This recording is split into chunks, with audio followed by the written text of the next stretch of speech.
Welcome back, everybody. So the thumbnail of the video is "This duo never fails." That's a pretty bold statement to make. However, I am more than confident in making that statement because before making it, I made sure to run this specific duo 153 times, and it was 100% successful, hence the reason why it never fails. Now, I did a video recently talking about Nesek soloing Dragon 10 hard. Now, before you click off this video, because you don't have Teodor, or because my green screen is showing, let me fix that a little bit.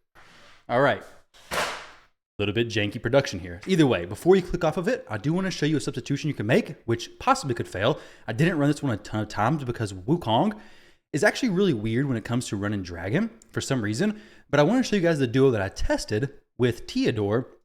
That is the one that never fails. So this right here, let me go find my Teodor. I'll show you the builds after this, but we have the 3x speed event going on for Dragon currently. This, in my opinion, is, for majority of players, pushing Dragon 10 hard is really the only time you want to farm Dragon a significant amount, because let's be honest, Perception gear is just better than most of the stuff you're going to get from Dragon. The only thing you really want is the speed gear. So during these 3x speed events, well, go ahead and farm it quite a bit, which is what I've done over the last few days. Let me show you guys the screenshot that I have for this team exactly, real quick, giving you the breakdown from RSL Helper. Now, I do want to say that if you run this team and it is a little bit weird on RSL Helper, sometimes you have to start it with the champions lined up in the slots a little different. Make sure when you do it, if you use multi-level XP, which is, let me turn this volume on real quick. Right here, if you use the multi-level max XP, make sure that when you hit start for farming, that it doesn't instantly swap out your champion in the second position. I had to start the farm from the champion selection screen and then hit my farmer as the first and second slot, even if the second slot was showing up on here as a food champion. If you use RSL Helper, you know what I mean. But if not, you can definitely use this with the multi-battles in-game, and it works perfectly fine, because guess how many presets there are for this team? 0. There are no presets whatsoever, which is what makes this team so incredible. It's fast, no presets, no fails. I mean, what more could you love about a team, right? Now, this one specifically may not be an unlimited FPS. I can check, but it's usually about 1 minute and 30 seconds. You can see right here at the very bottom, 1 minute and 36 seconds. So this is the RSL Helper screenshot. 153 runs out of 153, 100% successful, which means no fails. So you can run this without worrying about, hey, it's going to fail 10 times out of 100 or 5 times out of 100, whatever it may be. And especially if you're doing super raids, it's going to feel more impactful. Though in reality, the percentages work out the same. Teodor went down, that's okay. Nesek is the Rat King. He can handle this by himself, basically, but his 5% essentially fail, even with the build that he's in, makes it to where I want to bring a second champion. Now, I'm going to show you guys these builds of these two champions, and then I'm going to do a run with Sun Wukong and explain to you how you can make him faster than Teodor. The run still be 100% successful, I believe, but it requires presets. So real quickly, let's go and take a look at Nesek. So Nesek is in Regeneration plus Immortal. Now, he does have 3 stars of the Awakening. Now, the 3-star gives me extra 300 defense, also makes me heal a little bit more. I don't actually know if this is required to actually do this run. This is what I was doing when I was trying to solo with him. So maybe this is required, maybe it's not. But the more blessings you can get on him, the less damage he's going to take, the more damage he's going to deal, and the more stats you're going to actually get. So it's better if you can get higher blessings. Emergency heal works out amazing. If you have specifically this ring, a blood shield ring, a blood shield necklace, it doesn't really matter. But as far as my specific stats in Dragon, here they are. So Dragon's Lair, we have 84,000 HP, 4,200 defense, 247 speed, which, to be honest, if you're running with Teodor, he brings increased speed. So you don't really need that much speed. You could probably drop it lower, but these are the stats that I had on him when I was trying to solo Dragon. So keep that in mind. You can probably drop these stats a little bit lower. And I actually built my Teodor to allow my Nesek to be built a little bit less, so the run will be even safer, which we'll get into him in just a moment.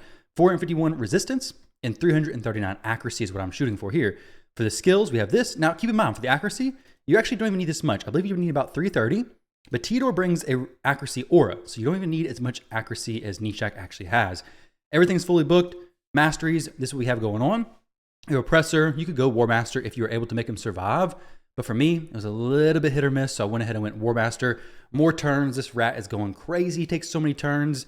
You should be okay as far as the healing from Regeneration plus Immortal. Honestly, you may not even need the Immortal set. If you have the Miracle Heal, or the Emergency Heal, sorry, then you may not even need the Immortal set there. You could probably go something like Defiant and be okay. I just wasn't able to get him to be 100% safe on 10 hard by himself with anything else. So maybe you could have better luck than me. Now for the Teodor build, this is what I have. I have Guardian plus Perception. Guardian allows Teodor to make Nesek's build a little bit easier because Teodor has more base HP it's going to be easier to build him to be more tanky than Nesek. So you can put him in Guardian. The waves are always going to target Nesek primarily. So Nesek's going to be the focus. Teodor's going to be taking some of that damage, kind of splitting it a little bit. So your Nesek should be more survivable than he was before. Now, I wouldn't go so far as to put Bulwark on him. That may be taking a little bit too much damage. But as far as his pieces, let's go ahead and click through these real quick. And then I'll show you his actual stats in the actual Dragon's Lair specifically. So HP percentage could be ascended, of course. If you can ascend it, go ahead and ascend it. If not, not a huge deal. We got some extra defense we could hit on several of these pieces. Defense above 4,200 isn't really that big of a deal. Honestly, 4,200 is the goal that I'm shooting for. Past that, it's really just overkill. So as far as the actual dragon stats go, we have 88,000 HP, 4,300 defense, 224 speed, which once again, you could probably push this lower and may even get faster runs because of how much poison damage is what's making this run actually go anywhere. Then the enemies taking a turn is actually pretty decent, especially if you're actually surviving their hits. So you may be able to drop both of the champions' speeds lower because you do have increased speed as well. Though Nesek does get extra turns, so it could make things a little bit weird. So we have good resistance and then good accuracy. But for accuracy, this is Fire Knight. So for accuracy, you don't even need that much because Teodor does bring an extra 50 accuracy in all battles. So here we go over to the skills. You can see extra 50 accuracy in all battles. Everything is fully booked. And we have Brimstone. Brimstone just makes the run a little bit safer. If you get the Brimstone proc on the dragon, it's going to push him past those areas where he could actually possibly kill you. But with these two champions, the poison activation, it should be more than okay, honestly. As far as the mastery setup, this is what I have. So I want to show you guys real quick how my Wukong does here. And this, I'll show you why I don't run this team. Because Wukong's silly AI. Check this out. When a champion gets low in HP, ideally my Wukong is built to do damage. So ideally he'd be using his A2. But guess how many times he uses his A2? Absolutely zero. However, what he does do is he takes all the enemy's threat. Basically, since he's so squishy because he's a damage dealer, they're all focusing on him. They're not hitting Nesek. Nobody hits Nesek because he's not the champion who is about to die. It's Wukong. Wukong's about to die. But you know what Wukong has that's so special? He has a revive on death, or basically revive after 3 turns, you know? Not revive on death, but he revives after they take 3 turns, or when Nesek takes his 2 turns, it basically makes him get an instant revive, more or less. So Wukong is a very, very good option for this if you don't have a Teodor, or even maybe Wukong plus Teodor. That may actually work out very well. Matter of fact, I may actually try that out. But the issue is that if Wukong would actually use his A2, this would be so much quicker. But because he's not using his A2 ability, these are dying much slower. But check this out. If I turn this off auto and I use Wukong's A2 ability right here on this Chogger, I bet you he one-shots it. Boom. Okay, so in this situation, it wasn't that big of a deal.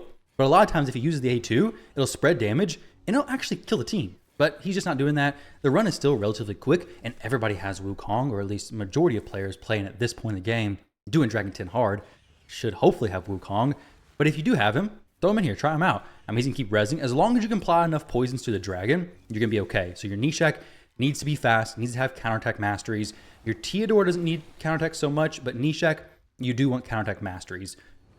I'll show you guys his masteries one more time. He's the one who I care more about because if Teodor dies, it's not the end of the world. If Nesek dies, it's potentially pretty risky, at least for me, because Nesek does the decreased attack, loads up the poisons.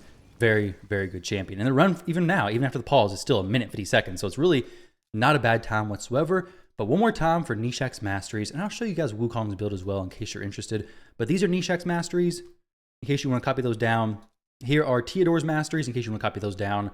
And then some Wukong's build is just a damage dealer build. Honestly, I kind of want to see if Teodor plus Wukong could do this. Give you guys another option. Man, now these ones may fail, okay? But if you're somebody out there who doesn't have maybe a Nesek, or you want to try some different strategies, maybe this could work for you. But essentially what I'm doing is I'm having a champion.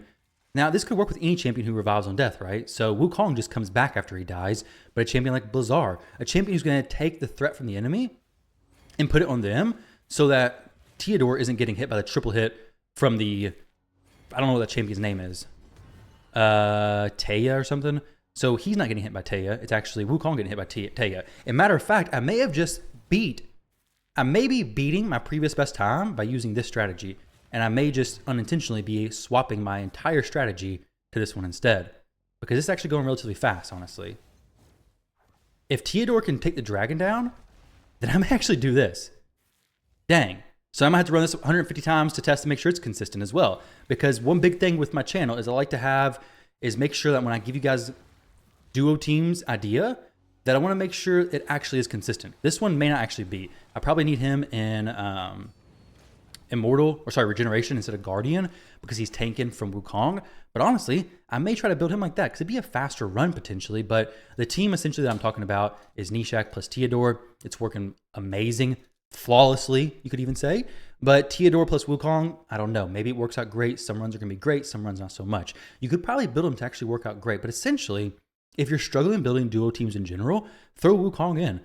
The similar thing honestly goes over for Ice Golem. Matter of fact, I may actually try Ice Golem 10 hard with Artak plus Teo. Just for a little bonus content here, let's see Artak. This is a nice thing about the Guardian set is it actually frees up more regeneration for your other champion builds. So just out of curiosity, let's see if I'm able to do this. So we'll throw that on him and then throw this on Artak. Give him some pretty good stats. Give him the extra accuracy from Teodor. Like I said, this may not even work, but I'm kind of spiraling onto a tangent here. I would rather 100% safe, stage 10 hard.